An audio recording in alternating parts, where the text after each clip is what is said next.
lahat ng yan dito sa biggest talent reality competition ng bansa. Ito ang Pilipinas Got Talent!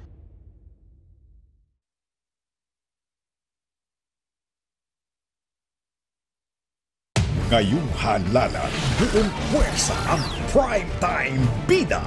Nakatutok at nakabantay. Sa halalan 2025. Ipagtatanggol ang tama. Pinakamalaking negosyante sa East Asia. My granddaughter, Veronica, and my heir. Haharangin natin bukas ng transaksyon. Kinakailangan makuha natin ang droga. Maraming kontrabando sa dala nyo. This is the biggest shipment that we ever have delivered. Sa oras na magbigay ng hudyat si Tanggol, susugod tayo. Sinasabi ko na nga ba nilalaglag mo kami. Sobra ba? Tagal na kami dapat tumalasay. Ubusin ko lahin ninyo! Sugurin nyo na!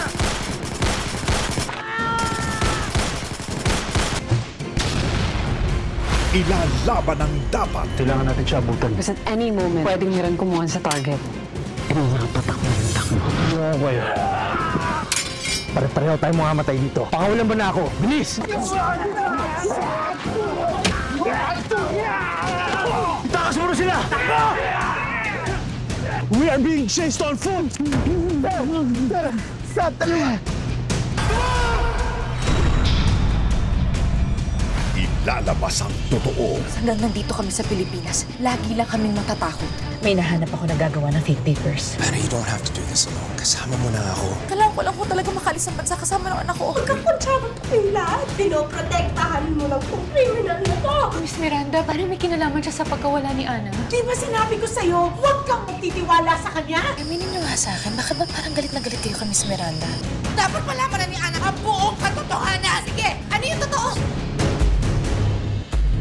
The ABS-CBN special coverage. Tutukan ang Halalan 2025. Kayo na kung saan bahala sa akin. Buong puwersang ipapanalo ang boses ng Pilipino sa ating primetime bida. Isang Sunday party na full of hearts dahil it's Mom's Day sa ASAP. It's a celebration for everything that they have done. For you, something na mapapasayaw ka. Feel at home sa Power Performances. Gift of music para sa champions of our lives. Ibibigay ang buong puso because you are special. Gawing mas masaya ang Mom's Day celebration with ASAP. Ako si Grace.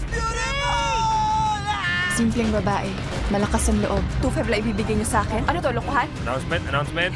Gusto kong buuin ulit ang grupo. May malaking perang involved. Ano to? Nakikita mo ba yan? Ito, pinasok natin na! Tabla-tabla muna, tol. Huwag mo akong nataliguran! Lahat gagawin ko para mabuhay. Hitak mo! We will not die tonight. Kailangan ko ng ulan sa puwet.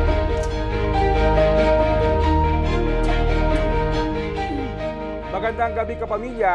Sariwa pa ang tuwa sa puso ng mga Katoliko sa buong mundo matapos mapili ang bagong Santo Papa. Marami ang nagtatanong, ano ang magiging direksyon ng Simbahang Katolika sa makabagong panahon sa ilalim ng pamumuno ni Pope Leo XIV. Sisikapin nating mabigyan ng linaw yan habang sabay-sabay nating inaalam at kinikilala ang bagong pastol ng pananampalataya. Ako po si Jeff Canoy.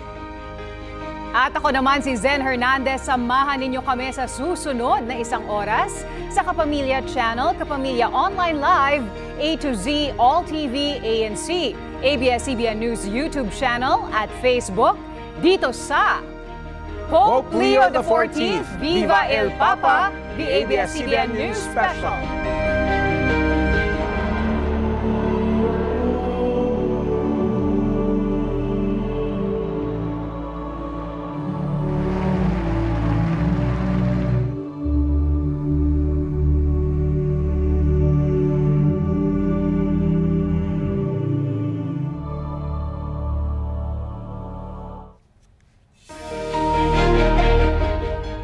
Sinimula ng conclave sa Vatican noong Huwebes, Kapitolong Mayo, mahigit 2 linggo mula nang pumanaw si Pope Francis. Mahigit 130 cardinal electors ang lumahok para piliin ang susunod na Santo Papa